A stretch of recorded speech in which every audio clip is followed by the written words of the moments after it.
So there's a lot of important conversation going on about diversity today, and it all matters, and it's long overdue.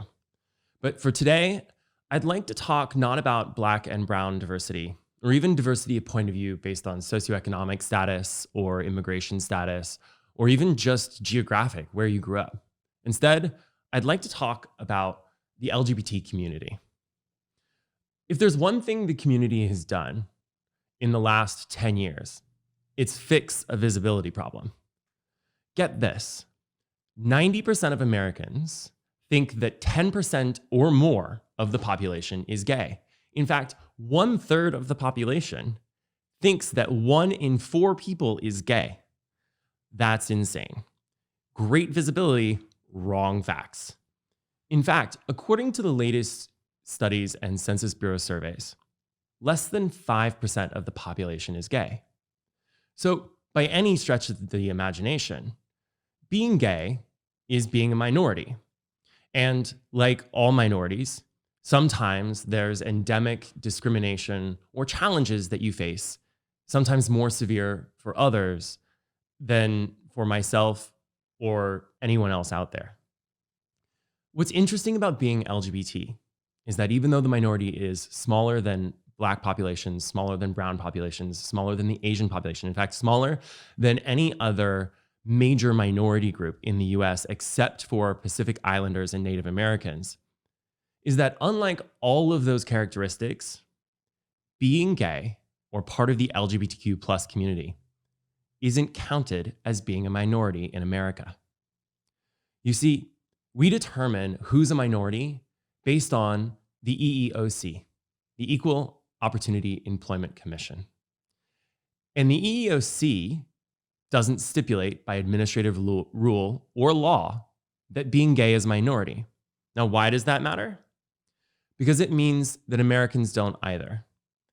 Not just because they believe that crazily 1 in 4 people is gay when it's closer to 1 in 20, but that means that major American corporations don't view it that way either. Nominally, they'll all celebrate Pride Month. And in fact, they'll put on their flags and they'll throw their celebrations and toss up a social post. But most major American corporations don't track how many gay employees they have, even those who self-identify. And why does that matter? Because if you don't track it, it doesn't count. You're literally not counting it. And that's crazy. Because at a time when we're talking about social justice, if we're truly talking about social justice for Black people and brown people and people from all walks of life and national origin and race and gender and ethnicity, we should be including the LGBTQ plus community. That seems kind of obvious to me. And if we're not, it means that our efforts aren't genuine because they're reflecting only what we get credit for by the federal government. That's insane. And you want to know how insane it is? It means that a Black transgender man is counted the same as a Black straight man. A white trans woman is counted the same as a white straight woman. These people have had incredibly different experiences. They come to the table with incredibly different points of view. And most importantly, their points of view are often marginalized. And so I've seen far too often at far too many publicly traded companies and private ones that when you don't get credit from the federal government or the state government, and even when there are state protections, as there are in California, for example, around sexual orientation, you still don't count as a minority for the purposes of internal diversity statistics. And that's a mistake because it's literally saying to the LGBTQ plus community, you don't count. And as a member of that community, I'd like to offer a retort. We do.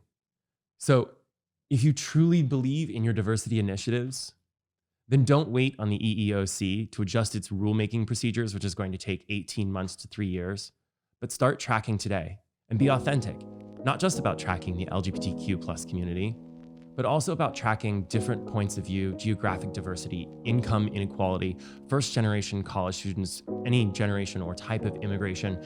Really get into the weeds, because in the weeds is where authenticity and diversity really live. Thanks for tuning in to The World According to Craig.